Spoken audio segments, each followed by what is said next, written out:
So let's talk about the people that fall out of your sales funnel, because in every sales funnel, there's going to be people that fall out. It's just natural. It happens, right? People get distracted. They're busy. They're not sure that they're ready to buy something yet. And the closest version of this that I could put into a real life scenario is when I used to work retail. So I used to work at a boat store in Manhattan, which is a weird place for a boat store, but we got a lot of business, and a lot of that business happened to be in the electronics department, okay? So we used to sell a lot of GPSs, radars, fish finders, stuff like that.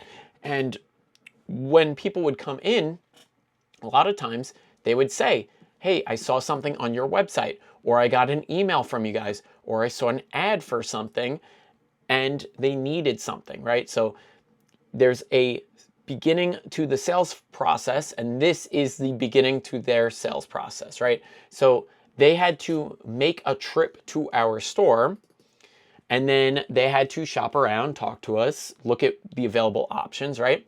And then a lot of times they would ask us, is a specific model in stock? Is it something that they can get? Is it something that they can order? Is it something that is no longer manufactured? Or is there a better alternative?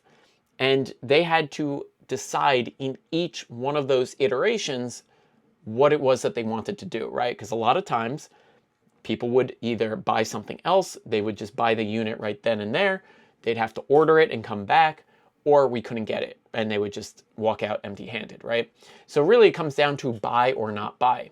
But what a lot of people are missing in this sales process, and something that is a little difficult for brick and mortar, is having a mechanism in place to catch those people.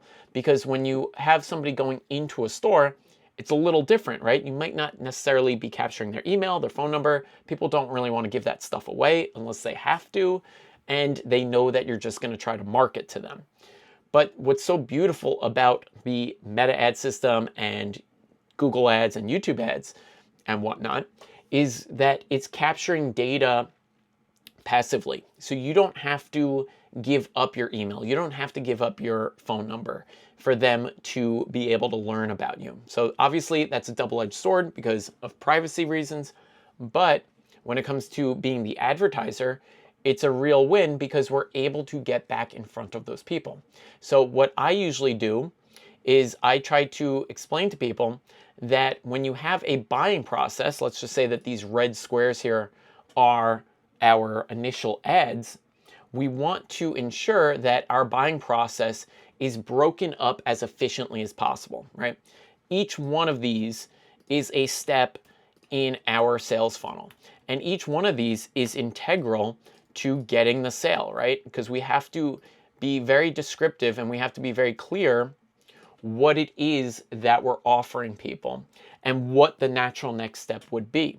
And when people don't do this, they end up with holes in the funnel, not just because people get distracted and life gets in the way and they literally cannot buy right now because they have to like go pick their kids up, or they gotta, cook for the family or whatever. But if you're missing a key part of your funnel where it just doesn't exist, the problem is that it's very difficult to get somebody from not ready to buy to ready to buy when there's a giant gaping hole in the funnel. So that is what I try to explain to people, is that it's really important to break out what it is that your business does and what are all the necessary steps to get somebody from A to Z. So if you want to do a little experiment for yourself, or if you have a little extra time on your hands, what I would encourage you to do is map this out for yourself. Give yourself a grid, make yourself a grid. What's the first goal of your client? How are they going to achieve that goal?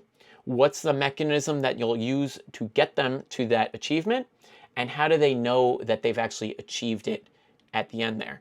And then break out all the micro steps in between, because each one of those goals and each one of those micro steps is a different piece of content that should be filling in your sales process. Because once you get that together and it paints the whole picture, then you have a mechanism in place where you can actually get back in front of these people and you can actually give them the entire picture. And the beautiful thing about it is, because it is based on interest and how much people are consuming, it's only going to show the ads to the people that are genuinely interested.